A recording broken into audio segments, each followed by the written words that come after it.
Oh, hello there, yes. Well, we hurtle at a fairly slow speed towards the weekend. Yes. Yesterday there were a couple of employment tribunals in and around gender-related issues, and I want to talk about one of those today. The case of Kevin Lister, maths teacher, 60, who was fired from his college for gross misconduct was yesterday. We await with bated breath the outcome of things. Representing himself in court. You may recall that he sort of did the rounds about a year or so ago with the Daily Mail and inevitably GB News, boo-hoo, I'm the victim, etc. I was genuinely shocked when I read about what the guy had done in The Independent. I mean, it's one of those things whereby you can imagine yourself being in the room and starting to wave frantically at the teacher, whereby you suggest that they might want to go outside and find something else to do in a hurry, because there's a real sense with this bloke of him digging a hole for himself. And one of the problems with the GC movement, if we can call it that, is that they have managed to persuade themselves that because you can hold any opinions you like, you can be a fascist, you can be a Nazi, you can be a communist, you can be a racist, anything. It's not a problem, that therefore magically any words that come out of your mouth are perfectly legitimate. And they're not, unfortunately. Yeah, this is, I don't know, people always say, I can remember way back in the 80s sort of doing training around things like this, if you like, and a lot of people can't get their heads around the idea that you can think anything, but when you act on it, it becomes a whole different matter. Anyway, yeah, Kevin, 60, maths teacher, like a lot of Kevins who are 60 and who are maths teachers, appears to not be able to get his head around that, and therefore is jumping up and down about compelled speech. You know, how dare this person force me to address them in ways that they want? Okay, mate, yeah, he's a maths teacher. He's, deals with facts according to him, but then at the same time decides to take it upon himself to, in reasonably graphic terms, explain very helpfully to a young person exactly what they were doing, way beyond what you might expect in an algebra class, one might say.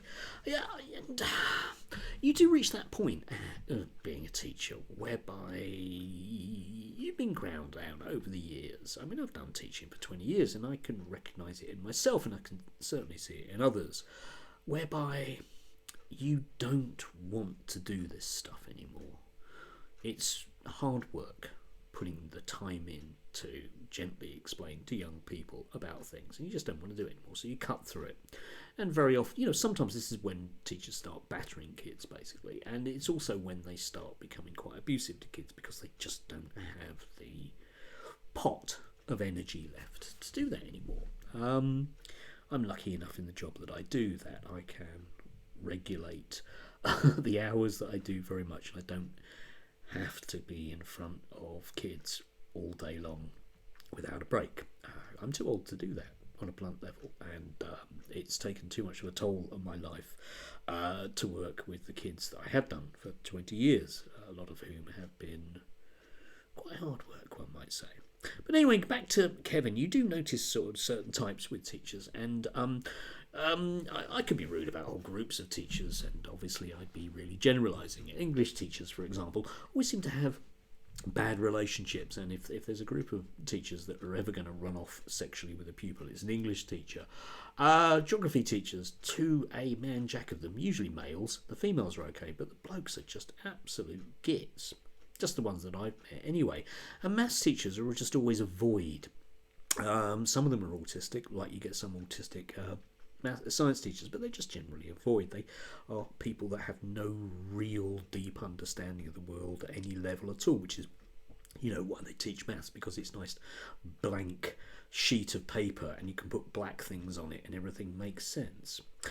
However, for the rest of us, life, of course, is like that. Now, Kevin in court, and again, please do look at the tribunal tweets, is representing himself. He has no union representation. Quelle surprise. Why? Because I'm guessing his union wouldn't touch this with a barge pole, because it's really blindingly obvious. And he seems to have, over the last couple of days in court, be arguing that even though he was supposed to meet the college's procedures that he hadn't actually read them and didn't really know enough about them. And at the same time, I find it intriguing that the FE college in question, right under their in their policies, right under the stuff about affirming gender, is stuff about staff and academic freedom. And I don't think Kevin can possibly see that one of them might apply to him, but not the other. I'm not expecting Kevin to come out of this particularly well, but he will join that long list of people who have been very, very wronged. My advice to the Kevins of the world would be go and work somewhere else. All right, if you find yourself at that point where you're becoming exasperated with young people, don't work with them. Yeah, just don't do it.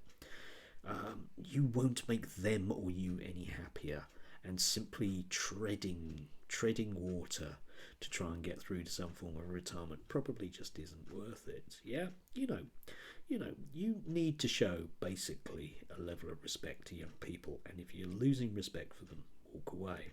But of course Kevin won't do that. He will be yet another victim who wasn't allowed to metaphorically slap people around the face and tell them to grow up, if you like.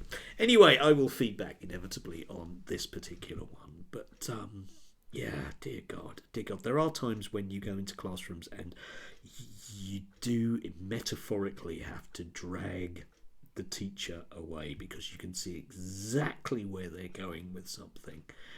Really can.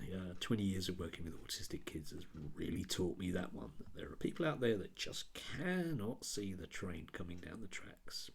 Anyway, do have a lovely day if you can. It is, well, I don't know, damp, innit? Spring has sprung, indeedy.